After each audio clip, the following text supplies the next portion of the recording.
Hello there guys and welcome back to the channel. Right, so today's video we're going to be checking out a full Alliance quest map 7 run on day 1, and that is Cascading Failure epic modifier.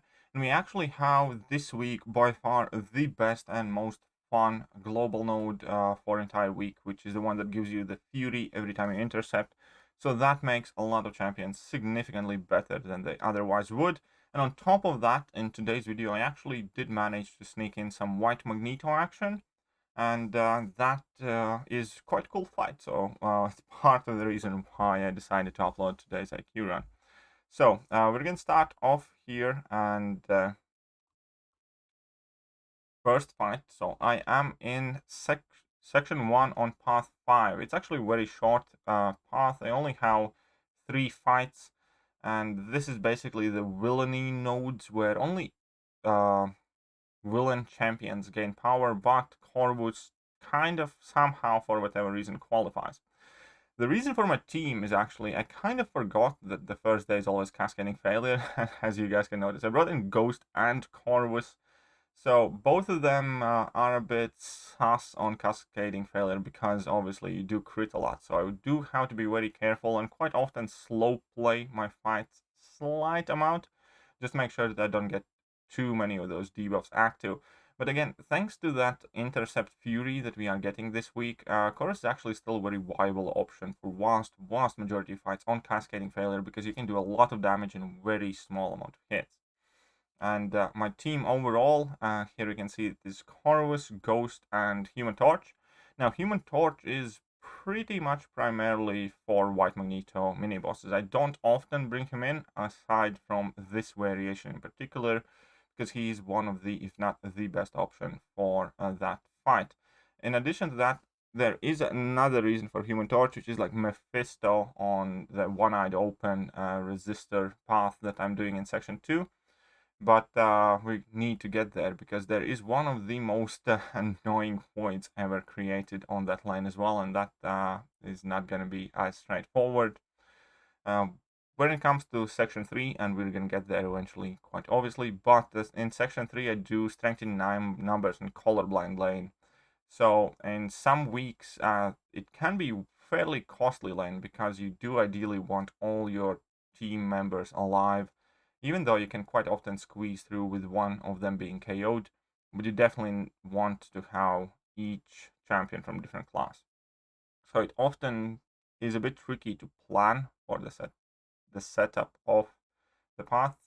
And now next up I'm going to be going up against this MODOK, and this MODOK is actually very good in terms of being useful for giving me second mission. So I always make sure that I get him to auto block early on, knock him down, and then I can spend the rest of the fight with 2 of the glaive charges and hit significantly harder. But again, the main thing is to sneak in that intercept, and with that, thanks to that, you can deal a lot of damage very quickly. I have a whole bunch of debuffs here, but they are actually perfectly fine. If you're not running Suicide Masteries, you can actually use all of those debuffs to heal up slightly and top off your health if you can manage them effectively. So Cascading Failure, in a lot of cases, especially if you're not running Suicide Masteries, can be actually beneficial to you, and you can use it as a heal option. So now this is already the next morning, very early in the morning, and I'm going to be making some quite silly mistakes. Typically, this is the time when I always say to myself, do not do these fights if you're like sleepy and not woken up properly. There's always that obvious instinct to try and clear everything as quickly as you can so you can open up your teammates. And so I try my best not to jump in the fights very early in the mornings because I know I'm groggy, I'm sleepy, still bug-eyed, and could make some silly mistakes. But at the same time, I often don't give myself enough time to wake up, and if I do make mistakes, it's most often in section 2. Start of section 2 anyways. And still, Corvus here obviously is doing a fantastic job. Finish on full yellow bar. Heimdall goes down in 8 hits because that Fury does give Corvus a quite significant oomph. Now, the next fight here, and we're gonna see that I make a bad decision from get-go. So, I have Ghost, I have Human Torch, and I have Corvus. what I should have probably done is just bring in my Corvus and ignore the damage over time and finish the fight probably at like 1% health. But I would have more than likely been able to finish out that fight. Now here we can see that I have quite messy start with Ghost, and this is definitely going to be quite bad fight. I do get that Fury, but again I get the debuff on me, and the second debuff is armor break, and that time I can't phase anymore. And the fight is definitely not going quite my way. Now I haven't lost it by any means, our health bars are fairly similar in their length, but the Void is also being quite passive and he doesn't really let me strike him a lot.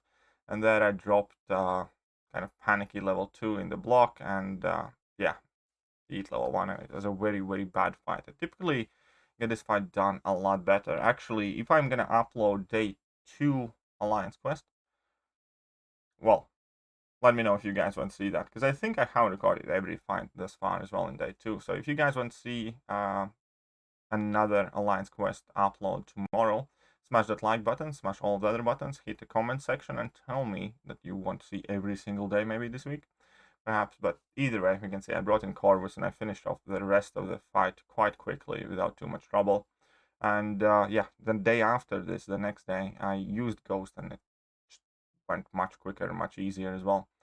So next fight here is Guillotine. Again, nothing tricky or hard about this fight. Just get that intercept in and you're going to be fine. I think she's actually going to catch me at some point. I'm going to lose some health in one of these fights. But it's not the end of the world, because obviously Corvus is Alliance Quest King for a good reason, and that is his ability to play on low health bar with hardly any health at all and still be very, very effective. So she doesn't really want to let me intercept her at all, so I haven't gotten that Fury up. But at this point, I'm like nearly at level 2, and yeah, crossing level 2. So I'm just going to drop that, and that's going to be pretty much the fight over. I'm also trying to heal up a bit with those debuffs, as I mentioned before, because you can use Cascading Failure very effectively to get some debuffs on you, and that Spectre debuff isn't 100%, so it doesn't completely shut down or reverse your heal. So you still can get a bit of willpower through. Now, Mephisto, and here is where I always use Human Torch pre-fight ability, because Mephisto, without it, is hard, but with pre-fight ability, Mephisto can be very, very quick to die to Human Torch. It's everybody's top matchup in Abyss of Legends for a reason, because, yeah, Human Torch with pre-fight ability active just completely melts that Mephisto. So keep in mind he has a lot of energy resistance due to the resistant node here at this point, and on top of that he has one-eyed open, so if I parry by accident, I lose a lot of health immediately. And that happens. It doesn't always happen, but sometimes you just have that accidental parry, and then it's very, well, scary bad to use damage over time champions. Okay, so this is a fun bug that somebody sent over to me. You can see Apocalypse with 196 pre-fight, well, persistent charges, but it in no way, shape, or form refers to the Alliance Quest run here. But that's an interesting bug, which I consider maybe make a video about, but there are so many bug videos going about that I don't even know where to start. Here we can see that I actually did drop a hit again in his block, and whoopsie, there was a bit of an issue with camera here. Should be good here. That's weird. What happened there? Well, we're gonna finish the video and then we're gonna tend to it. Right, so anyway, this Cyclops fight is quite straightforward. Nothing too tricky there. Just manage your level 1 awaits and you're gonna be good. Not too much to worry about. I did again make that big mistake where I hit him after I parried him, so I clearly had my mind on something else. So Corvus's health is quite low, but he has already put in a ton of work. Unfortunately, it does look like I'm going to kind of have to use an item more than likely in this day of Alliance Quest. But again, when you have to deal with strength in numbers and colorblind lane in section 3, then it's one of those parts where you just kind of inherently typically end up using, I think, more items than you normally do. And this white Magneto that everybody is complaining about and struggling with, and he is a very annoying matchup. My personal way of dealing with this guy is just typically to try and have as aggressive and as quick of a fight as I can. Ideally, I always want to bait out the level 1s because that triggers Dex, that gives him more power. And the whole entire fight quite typically is just me pushing him to 1 bar of power, quickly baiting it out, getting back in there and having him in corner, and hopefully he throws his level 1s quickly and actively. And I have been obviously getting quite a lot of practice awaiting that level 1, so I do feel safer here than I did even a couple of weeks ago. And we can see that slowly but surely the guy's going down, and he has a ton of power pretty much at all times because of the power snack node and what have you. But I kind of like it that way. It just keeps the fight quick-paced, aggressive, and you really just need to make sure you nail those level 1 evades, and if you do that, you're in quite good shape. Even without pre-fight ability, because quite often he drops that level 1 straight up from corner without dashing in at you, and that means the incinerates do not really get shrugged off, and if you are on point with your parries, then also you can, well, get those in. You don't need that White Magneto pre-fight or anything else. So yeah, you can see that about 2 minutes, not even that, has expired. He's at like last 7%. Now here he gets a bit funny, he doesn't want to throw that special, finally he does. I'm gonna go in for another 3-hit combo. The fight is over. It wasn't quite a solo because somebody had chipped in at him before, but close enough. I'd say close enough, right?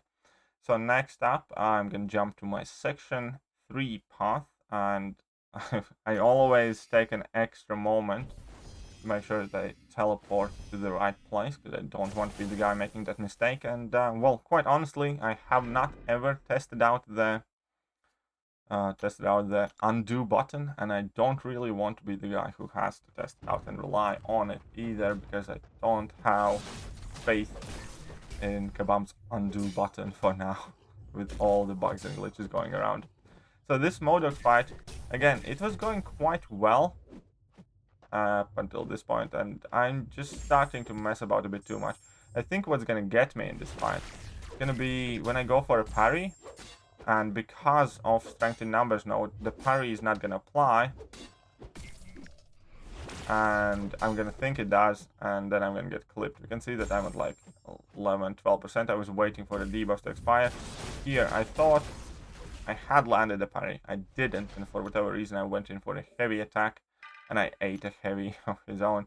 And unfortunately, this isn't a complete itemless run, but I think it's also healthy and important to show that not every day in Alliance Quest goes perfect and according to plan. Especially because Alliance Quest by its nature is one of those kind of like chore things that you have to get on with, and you can't always play it under perfect conditions and things like that. So Alliance Quest is definitely a game mode where mistakes can creep in.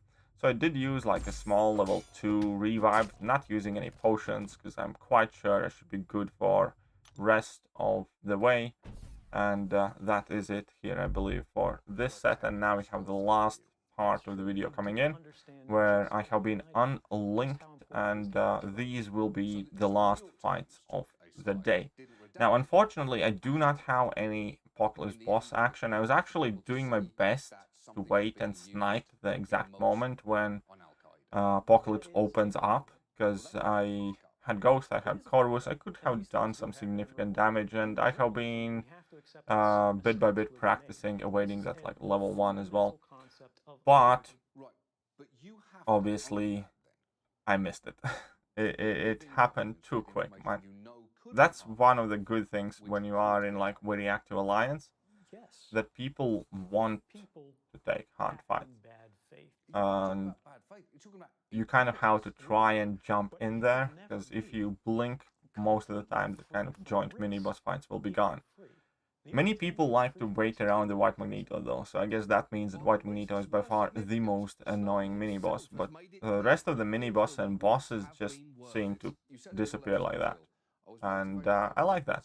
It just keeps it more dynamic, more active, and you don't have that feeling that you have to do everything by yourself there.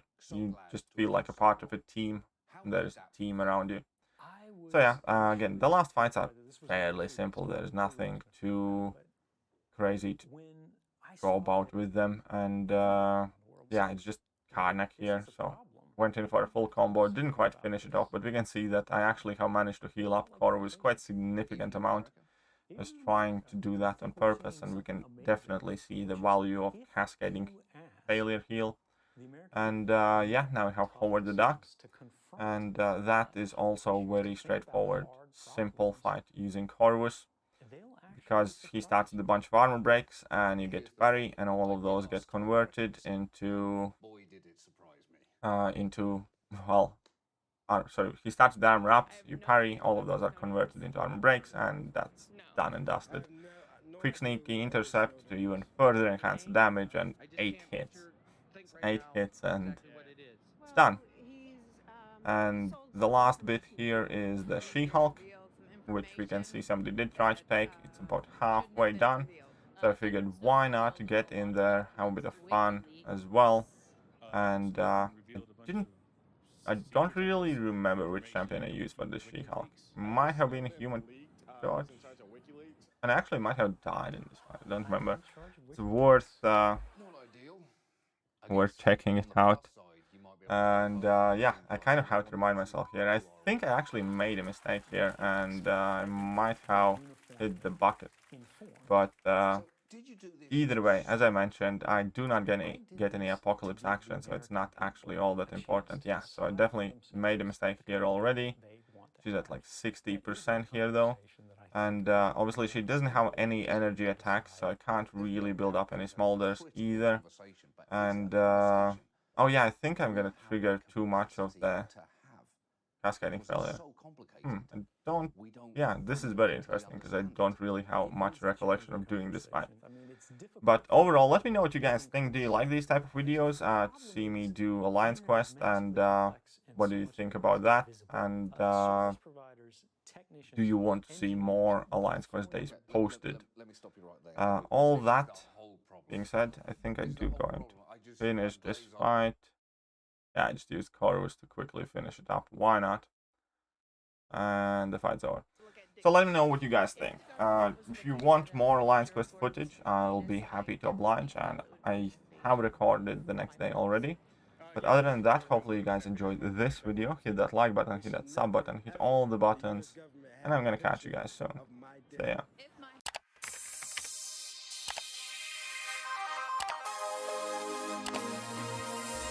Hello there guys, and welcome back to the channel. So we have all the information about